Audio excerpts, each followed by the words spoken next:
If there is one thing I wish I knew before getting married is how ending up in a bad marriage or a toxic marriage slowly starts to ruin your overall health and well-being. I got married at a very young age, and one thing it has taught me is that you should never rush into marriage, but rather take your time and make sure you do everything you possibly can to ensure you choose wisely who you marry, because the person you choose can either better you or batter you, if that makes sense. You don't have to be physically abused by your spouse to be considered a battered woman. Emotional abuse counts too.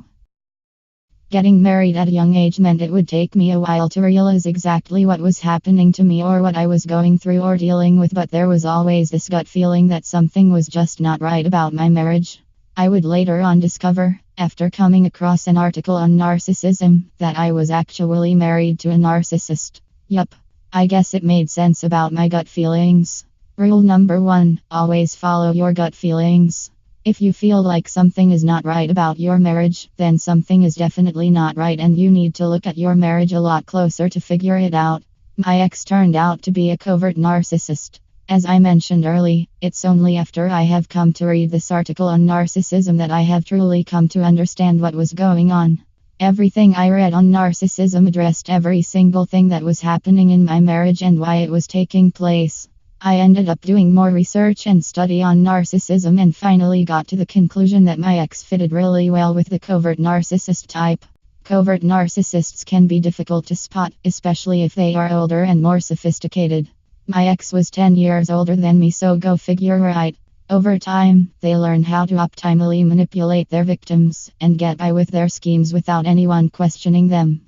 This is because they aren't a clique of a grandiose, self-obsessed, look-at-me narcissist type, but instead are quietly cruel and behave in a much more passive-aggressive way.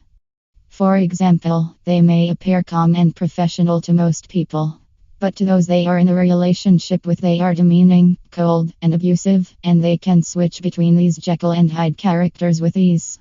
People with dark triad personalities thrive off other people's chaos, so a common game of theirs is to set their partners up for failure all the time, then punish them for doing so. Sometimes they make empty promises, then get a kick out of the reaction when they don't deliver. They do what they want to do when they want to do it, and then they make themselves look like the victim.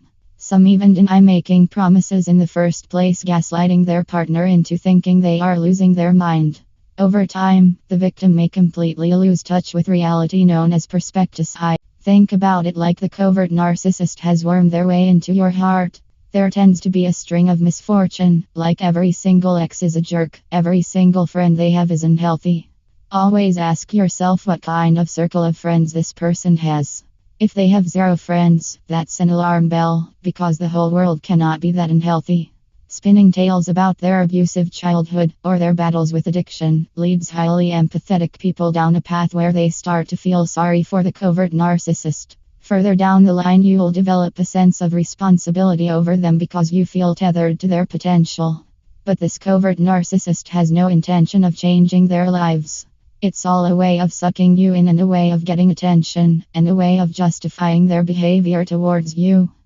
With a covert narcissist, their emotions are paramount, but the victim's needs and feelings are up for debate. They will also never apologize. They will simply give their victim the silent treatment as punishment until they give up and surrender. Escaping the clutches of a covert narcissist is hard because they will drain you of energy and resources until they find a new target. It's like an IV drip of poison that doesn't stop until they move on to their next victim. It's not until the covert narcissist is gone that you finally realize what you were going through wasn't normal. But you eventually do come to terms with it, and you start the process of healing, realizing it wasn't your fault, and you will start to put healthy boundaries in place to never be a covert narcissist's resource again. If you feel like you are dealing with a narcissist in your life, the best thing to do is read a lot on this subject and gather as much information as you can. This will help you to find better ways to manage your situation and eventually get out of it, because the only way to break free from this mental abuse is to end it. That's all for now, friends. If more videos like this and many others on life and health/well-being in general is something you are interested in, then do subscribe to my channel. Don't forget to thumbs up this video too. Also, comment down below any experience you might have had with a covert narcissist and how you dealt with it. Until next time, stay healthy and stay hydrated, friends.